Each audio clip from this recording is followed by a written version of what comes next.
Hi, I'm Gavin from Bush, and you're going to check us out on the Hang. So, hang out with us. See ya. Yeah, when our guitarist got arrested. And off he goes now. Yeah, I guess with K-Rock and being played, Kevin Weatherly, that was a big turning point because we got on the radio, and that's what started off in last November with Everything's Zen. So that was a real turning point because we'd already had a couple of months. We'd finished the album, then we'd gone back doing our respective jobs to pay rent and whatever. And we had originally had a deal with the distributor was Hollywood Records, owned by Disney, which is the only drawback to the deal because they were just like the most dumb, pig, ignorant record label ever. They received 16 Stone and they said that not only did they not like any of the songs on there, but they didn't think that it was a record. It didn't constitute a record. And it was like, thank God, because I would have been really worried if they thought it was good, So we weren't in that deal, and so for about 4 months we didn't even know if the record would come out. Whilst they looked, and then along came Interscope and Ted Field and Jimmy Iovine, and here we are now. Yeah, we had a great time last night, and I feel very fragile today as a result of it, and so I'm having to drink to recover. New Orleans is just like Sodom and Gomorrah, I suppose. It's just like a mad place where you drink 'cause there's nothing else to do, and dodge the puke as you walk around, because it's just a crazy town. I mean, there's nowhere else like it in the world, I guess. Rich. No, I don't know. I mean, jealous, Half of the press, like you have the metal press, which is like Kerrang and Metal Hammer, and they've been brilliant, and they're sort of proud of us that we're English. We came out here and we've done a job that maybe no band since U2 from those shores, obviously they're from Ireland, but I've done the amount of touring and playing. So I don't know, like my friends are real happy, and people I see and that I've known for years, and you see they've known. Obviously, people would assume that since I was born the day that Bush record came out, whereas I've been a musician for years, and people knew of me on the scene in London, and generally, it's to my face they seem really nice, really, really cool. It's very hard to have a clear identity on your first album because your influences tend to show much more clearly, and you haven't fully formed your ideas of how you should sound. So with the next album, hopefully, we'll get our own sound. We'll be more, us recognisably, I think, than we have been. Patti Smith, I think lyrically Patti Smith, Allen Ginsberg, again Americans, always Americans. I love Bukowski's poems. I like that real succinct, ironic way of looking at stuff, and just words that are like on fire, and words that they take on, a power outside of just the letters themselves. You know what I mean? They're lyrically and stuff. I mean, Patti Smith and Babel, that book of poetry. I just, I read that so much. We'll drink tea. I mean, I am like illiterate really with computers and stuff, but I think that its potential is just mind-boggling, staggering. I think the kind of amount, the level of connection. I mean, now it seems to be obviously in different areas there's connection going on with us and the stuff that we read and Bush page and other bands page. Sometimes it's a little bit sort of kids sitting at home and doing the sort of hey, you sucker, all like Beavis.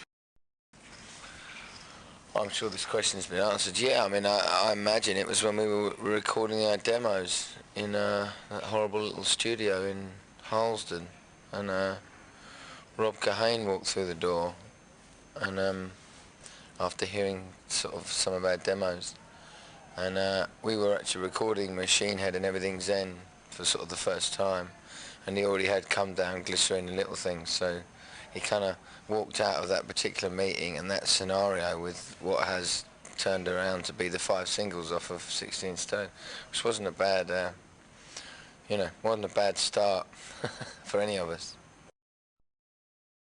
Yeah, it's New Orleans is interesting. I've been here before, but never at Mardi Gras time.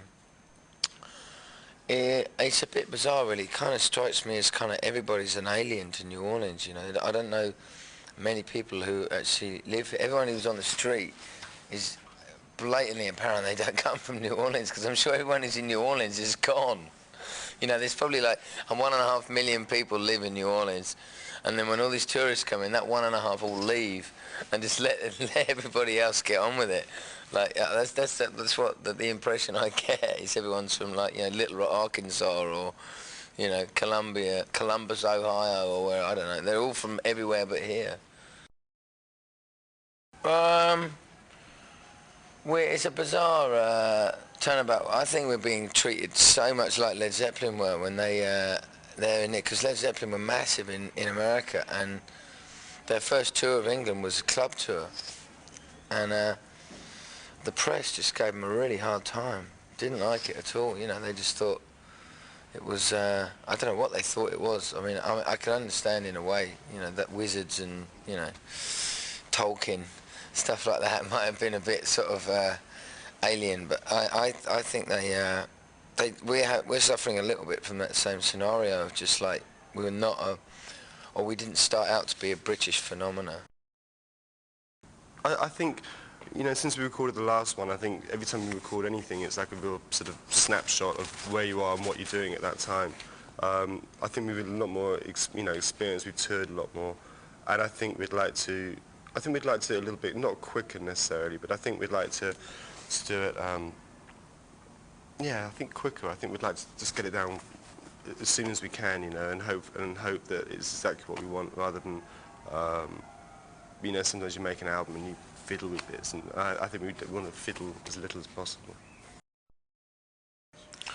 Americanised, Hendrix obviously, but then, see, I don't know.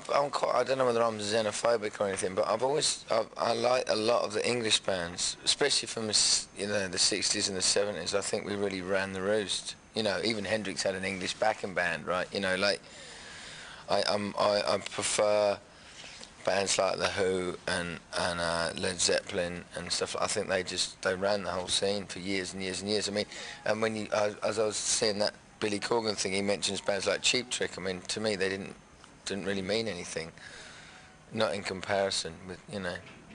It's weird how just, you know, being the same age and growing up in the same sort of thing, the influences that American kids had, bands that I just never really bothered with. You know, there was enough English or British bands around to just not have to look stateside too often. Yeah, I can tell one thing about Bush that no one knows is what we all got up to last night at Mardi Gras.